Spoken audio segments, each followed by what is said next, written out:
Ada sebagian orang berpendapat membaca Yasin adalah bid'ah.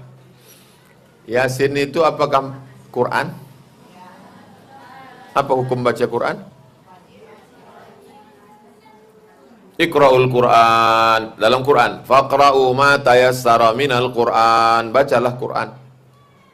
Apakah Yasin masuk dalam Quran? Masuk. Dalam hadis, Iqra'ul Quran, bacalah Quran. Fa innahu ya'ti yaumal qiyamah, Quran nanti akan datang pada hari kiamat syafi'an li ashabi, memberikan syafaat pada orang yang membacanya. Dalil yang paling tinggi namanya Quran. Apakah di dalam Quran ada disuruh membaca Quran? Ya. Dalil nomor 2 adalah hadis. Apakah ada hadis menyuruh baca Quran? Ya. Iqra'ul Quran. Quran, hadis. Sekarang yang ketiga ulama. Apa kata ulama tentang membaca surat Yasin? Nama kitabnya Tafsir Al-Quranil Azim. Nama penulisnya Imam Abul Fida Ismail Ibnu Katsir. Apa kata dia dalam muqaddimah surat Yasin? La tuqra'u fi amrin asirin illa yassarahullah. Kalau surat Yasin itu dibacakan pada perkara yang sulit, dimudahkan Allah. Sulit rezeki, baca Yasin. Susah mati, baca Yasin. Mana tahu kita disuruh orang menjenguk ke rumah sakit, tak mati-mati. Udah seminggu dibilang mati, tidak. Dibilang mau dikuburkan belum mati. Bacakan Yasin. Alhamdulillah Pak Ustadz, sudah usah bacakan, meninggal langsung.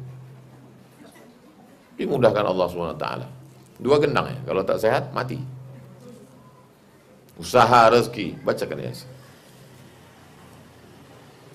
Seluruh dunia ini melarang kita membaca Yasin. Kalau Quran membolehkan, hadis menganjurkan, ulama memberikan motivasi. Ikut cakap orang atau ikut Quran sunnah?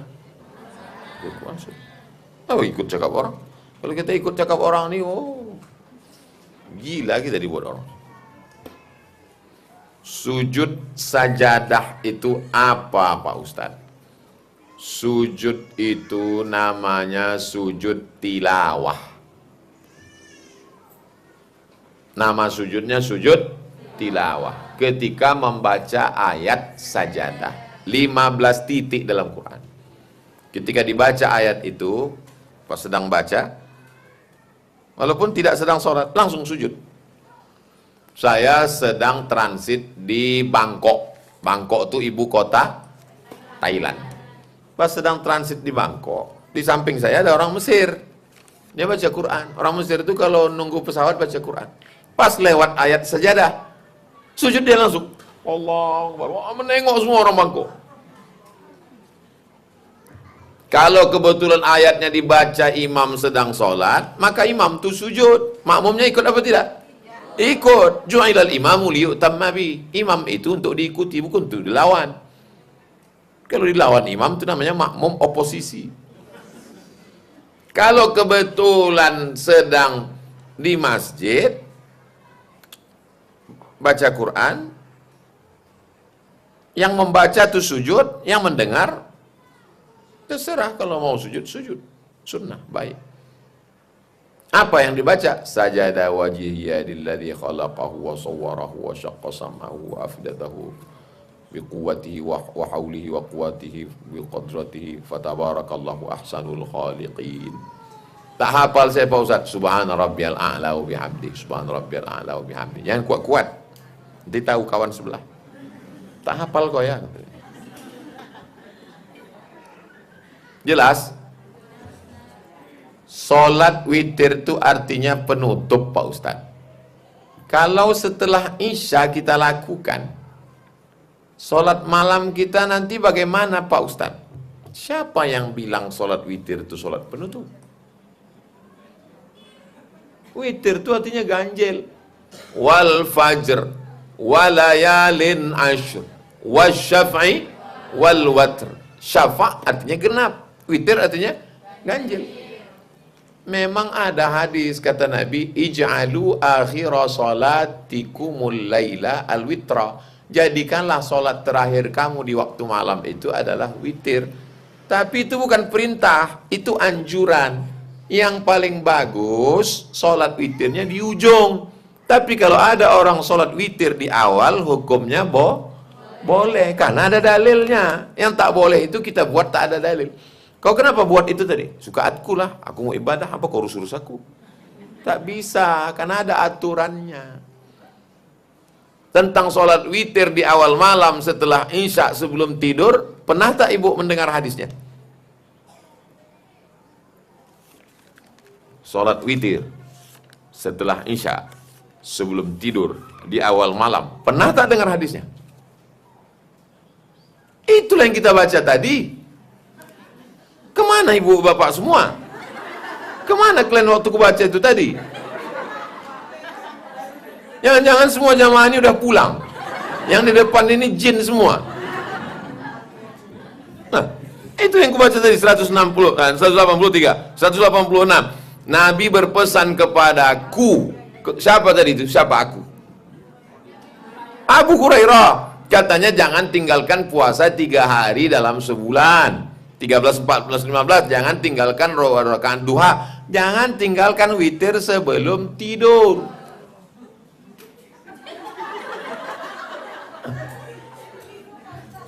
Hah? Apakah ibu bapak pernah mendengar hadis pesan Nabi witir setelah isya sebelum tidur? Baru aja kita kaji. Ilaha illallah. Itulah akibat belum makan kue.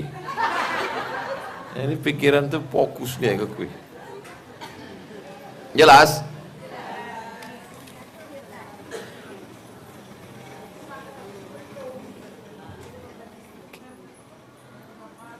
Pak Ustadz, kira-kira sampai nggak doa kita untuk orang tua meninggal sedang sedang kita masih termasuk orang yang lalai, masih lemah iman. Imannya ada apa enggak? Asal ada sampai, walaupun low signal. Selama dia beriman sampai. Tapi kalau sudah tak beriman tak sampai. Mana dalilnya? Maka istighfaru Ibrahimu li abihi illa am mau'idati wa'adaha iya. Falamma tabayyana lahu annahu aduwwun lillahi tabarra'a minhu.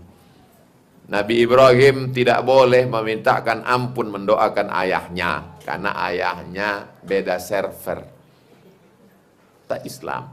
Selama Islam maka doa sampai. Siapa saja yang datang mengikut pengajian Ustadz Somad ke Jalan Kamboja, maka dia lewat ziarah kubur 2 kali. Depan itu kan ada kubur. Waktu lewat kubur itu, saya berapa kali pun saya lewat di kubur itu tetap baca doa. 5 kali pun saya keluar tetap baca doa. Asal lewat, Assalamualaikum ya ala diyar minal mu'minin wa inna insyaallah bikum lahikun yarhamullahu mustaqdimin wal mustakhirin nas'allahu lakumul afiyah. Mau balik, mau masuk kemari, gitu juga. Assalamualaikum ya ahla diyar minal mu'minin wa inna insyaallah bikum lahikun yarhamullahu mustaqdimin wal mustakhirin nas'alullah lana wa lakumul afiyah. Itu bacaan yang diajarkan Nabi. Tapi kami Pak Ustadz, diajarkan Ustadz kami pendek. Assalamualaikum ya ahlal kubur. Itu doa minimalis. Assalamualaikum ya ahlad diyar. Selamatlah kalian penghuni kubur. Wa inna insyaallah bikum lahiqun. Insyaallah kami akan menyusul kamu. Yarhamullahul mustaqdimina wal mustakhirin. Semoga Allah merahmati yang mati duluan dan mati belakangan.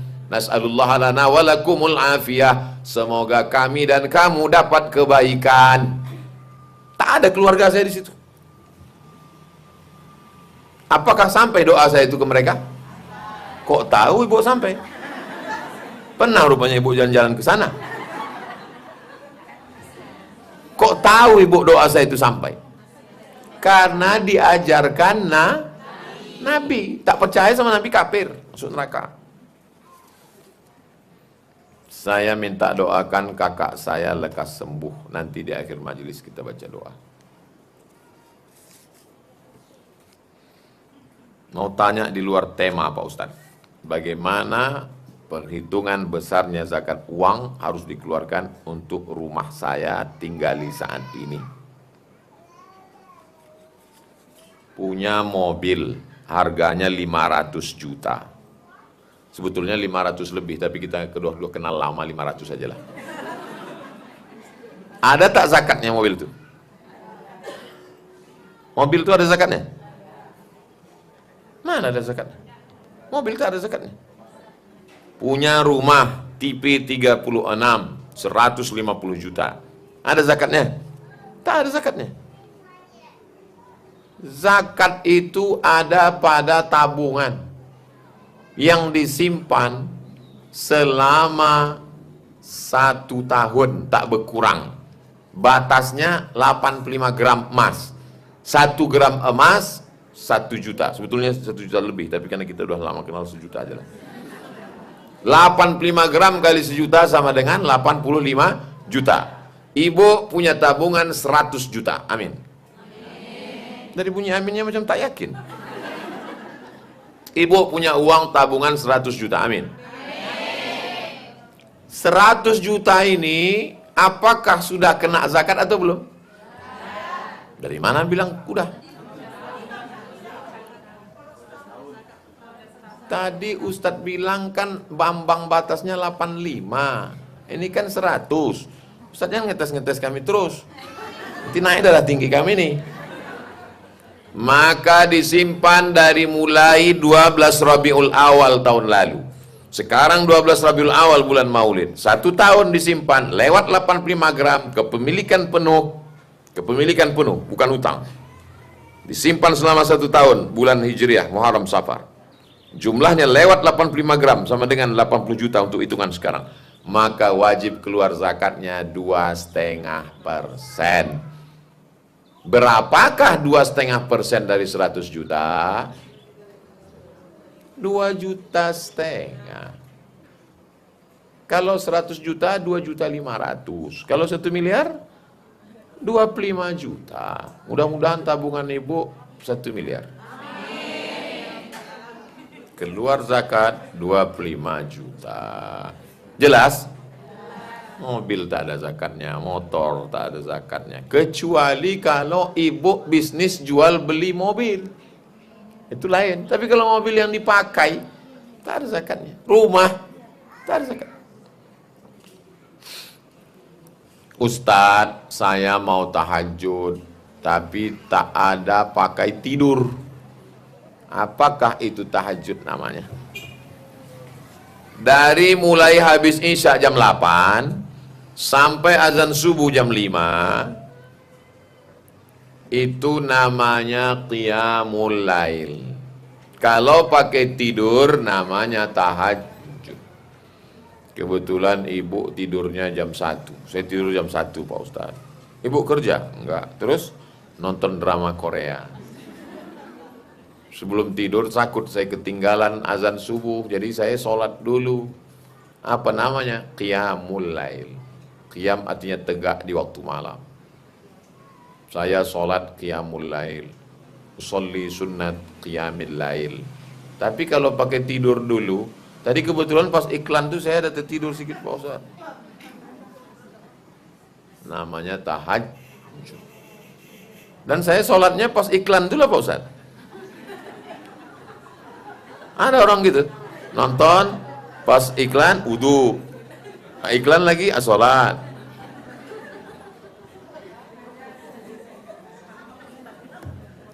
Mudah-mudahan Allah menyelamatkan kita. Kalau pakai tidur namanya tahajud. Wa minal laili fatahajjad bihi nafilatan lak. Asa ayyab'atsaka rabbuka maqaman mahmuda. Dari sebagian malam, bukan semua malam. Tahajudnya Nabi itu macam mana Pak Ustadz? Setengahnya tidur, sepertiganya tahajud, 1/6-nya tidur lagi, baru sholat subuh. Saya ulang sekali lagi. Setengahnya tidur, sepertiganya tahajud, 1/6 enamnya tidur lagi, baru sholat subuh. Saya ulang sekali lagi. Setengahnya tidur, sepertiganya tahajud, seperenamnya tidur lagi. Paham? Apa pula paham? Saya aja tak paham. Itu maka mengaji itu penting paham. Setengahnya tidur, sepertiganya tahajud, seperenamnya tidur. Kok ibu paham? Cemana cara menghitungnya? Sekarang saya ajari cara menghitungnya. Menghitungnya dari Isya sampai ke subuh. Sekarang kita perhitungan di Pulau Sumatera. Walaupun yang menonton ini ada dari Kalimantan, dari Sulawesi, dari Papua. Beda jam sana. 3 jam beda kita dengan saudara kita di Raja Ampat. Kami di Riau, Sumatera, habis sholat Isya jam 8. Azan subuh jam 5. Sekarang kita hitung. 9, 10, 11, 12, 1, 2, 3, 4, 5. Berapa jam? 9 jam. Tadi rumusnya yang pertama, masih ingat? Setengahnya tidur. 9 jam bagi setengah, berapa? 4,5 jam. Oke, jam 8 tidur. 9, 10, 11, 12. Berarti bangunnya jam 12,5. Itu yang dimaksud dengan nama sulusahu, nama nisfahu, tidur setengahnya. 9, 10, 11, 12,5. Paham? Udah. Baru tadi yang jurus kedua, sepertiganya tahajud.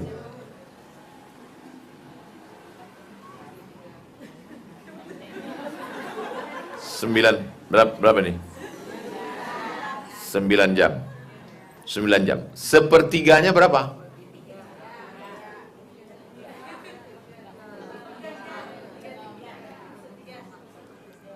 Tadi jam 12,5. 1,5, 2,5, 3,5. 1,5, 2,5, 3,5. Berarti jam 3.30 Nabi tidur. Terus jurus yang ketiga, seperenamnya tidur lagi. 9 jam nih, seperenamnya itu berapa? Seperenam, 1,5 jam. Tadi tidurnya tadi jam 12,5, 1,5, 2,5, 1,5, 2,5, 3,5. Dari 3,5 ke jam 5 tuh 1,5 jam kan? Nah, itulah yang dimaksud dengan 1/6. Paham? Ada kalian catat? Setengah tidur, sepertiga tahajud, 1/6 tidur lagi, baru sholat subuh. Itu yang afdal. Catat cara menghitungnya tadi, catat. Udah catat semua? Catat. Yang tak paham tanya yang menulis. Rupanya yang menulis pun tak paham juga. 9 jam, setengahnya 4,5 jam, sepertiganya 3 jam, 1/6-nya 1,5 di ujung.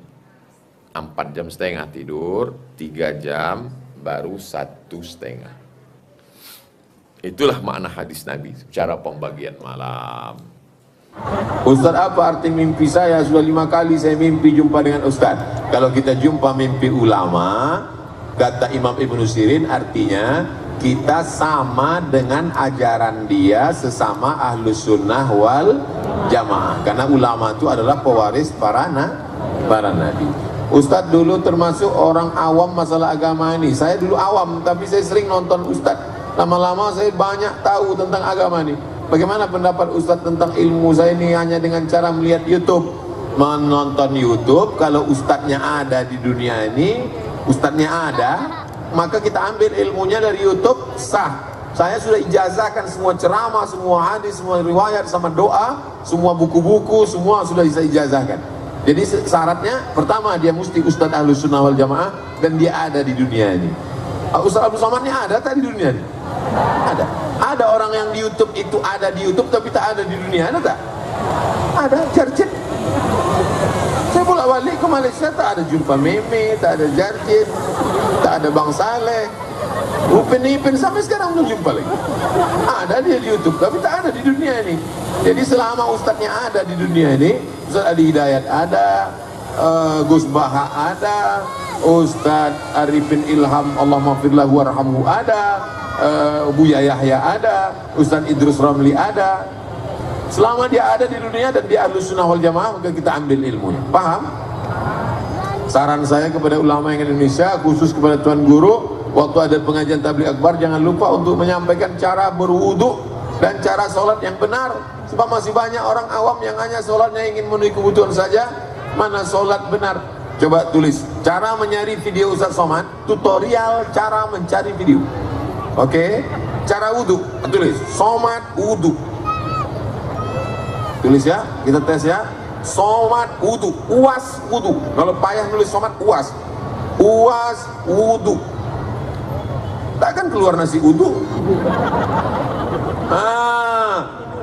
Tutorial wudu 11 menit.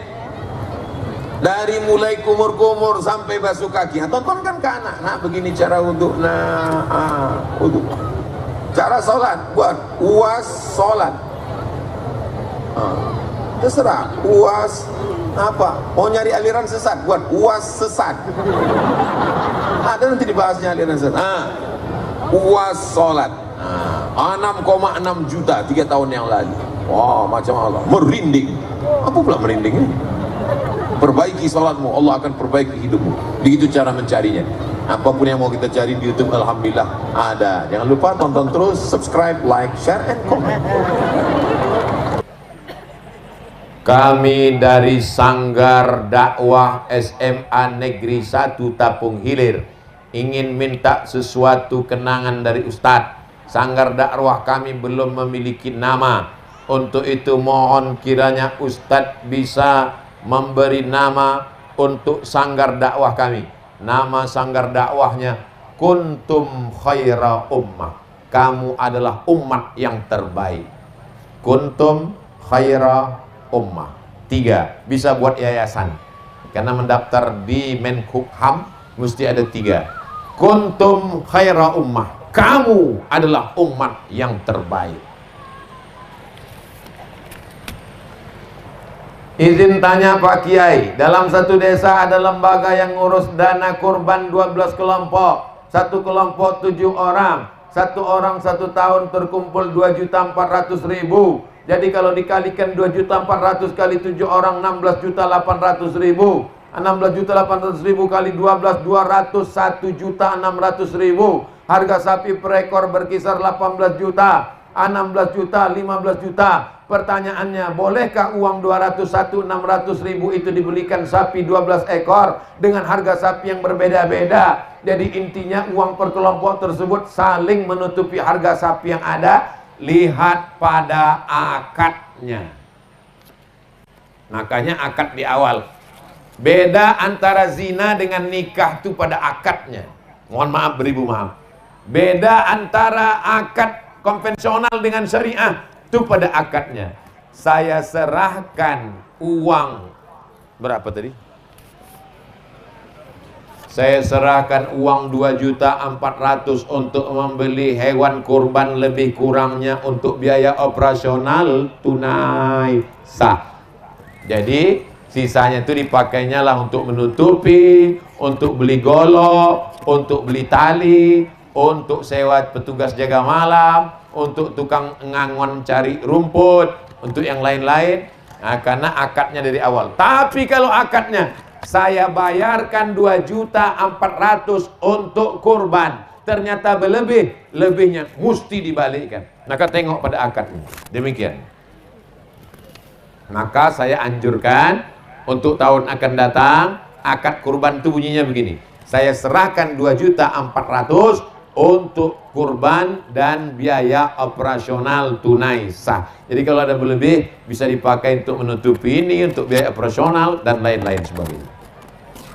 Bagaimana posisi terbaik dalam sholat bagi anak-anak? Anak-anak itu tidak memutus shaf. Anak-anak boleh berada di samping orang dewasa. Syaratnya dua. Yang pertama, ujung senapan angin sudah dipotong. Karena kalau tak dipotong, di ujung itu ada najis. Anak saya lahirnya hari, lupa pula hari apa lahir. Maka hari ke-8 dia disunat.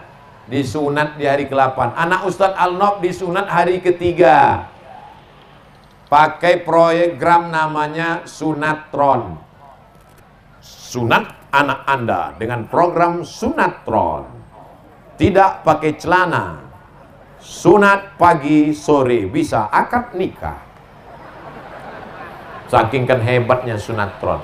Dipasangkan alat itu nanti copot sendiri dia. Nah, jadi ibu daftarkanlah suami ibu yang gatal-gatal bisa disunat sekali lagi. Anak kecil tidak memutus shaf. Syarat pertama kalau dia udah bersunat. Yang kedua, toharohnya betul. Sekarang banyak anak MDA saya tengok bersuci wudhu tak betul. Dihidupkannya keran air. Mana pula wudhu macam itu? Hidupkannya keran air, sifat-sifatnya aja air itu. Itulah yang menyebabkan anak-anak itu tidak bisa disatukan dengan shaf dewasa. Dan tak mungkin pula kita angkat satu Satpol PP di pintu surau untuk menengok satu. Udah potong apa belum? Udah sana. Kau belum potong sini, kan tak mungkin.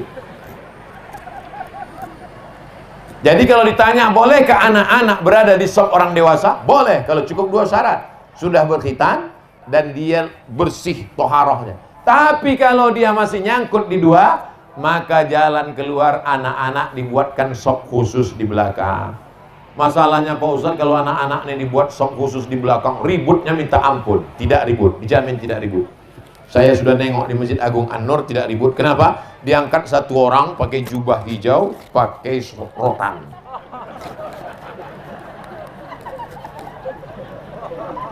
Dia sholatnya nanti terakhir, pas sudah orang udah tahiyat tasyahud dulu. Jadi selesai sholat, saya pas mau pulang saya tengok dia megang rotan. Saya tanya, kau mau pukul anak-anak? Enggak Pak Ustadz, enggak. Terus apa? Nakut-nakuti aja. Gitu caranya. Jadi jangan anak-anak itu diletak situ. Karena dia bisa memutus, karena dia tidak sempurna wudunya.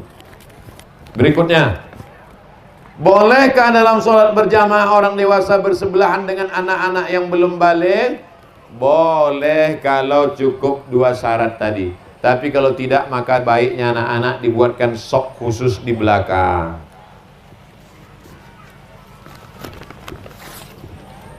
Saya senang menghadiri majelis ilmu, tapi kadang di majelis ilmu saya suka lupa dengan hal wajib seperti sholat tepat waktu. Kadang majelis yang saya hadiri melewatkan waktu sholat beberapa menit. Bagaimana solusinya Pak Ustadz? Sholat apa? Sholat apa yang dilewatkan? Sholat Isya. Laula an asyukka ala ummati, kalau tidak memberatkan bagi umatku, la amartuhum bi ta'khiril Isya, ku perintahkan mereka menunda sholat Isya. Jadi kalau ada ustadz ceramah dibuatnya Isyanya jam 8, azannya jam 7.30, dia hanya menggeser setengah jam, no problem, tak masalah. Tapi pas jam 7.30 tetap ada azan. Untuk ngasih tahu warga sekitar yang tidak ikut, mana tahu ada yang musafir mau sholat. Azannya tetap, nanti sholatnya jam 8. Kami Pak Ustadz sholatnya jam 12 malam. Ngapain kau lama kali? Sholat zuhur. Nanti coba kalau pas main-main ke Malaysia, Kuala Lumpur, singgah ke Masjid India.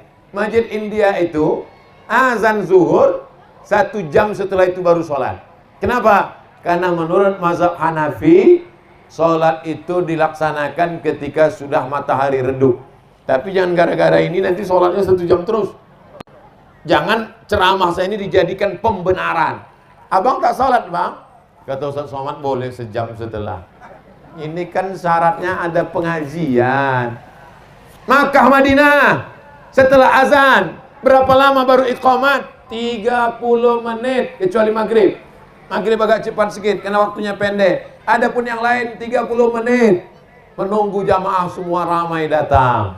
Tapi kalau sudah iqamat, maka kita laksanakan. Biasanya yang ditunda ini isya. Jadi tunda-tunda sedikit waktu isya, azannya tetap, sholatnya nanti ditunda.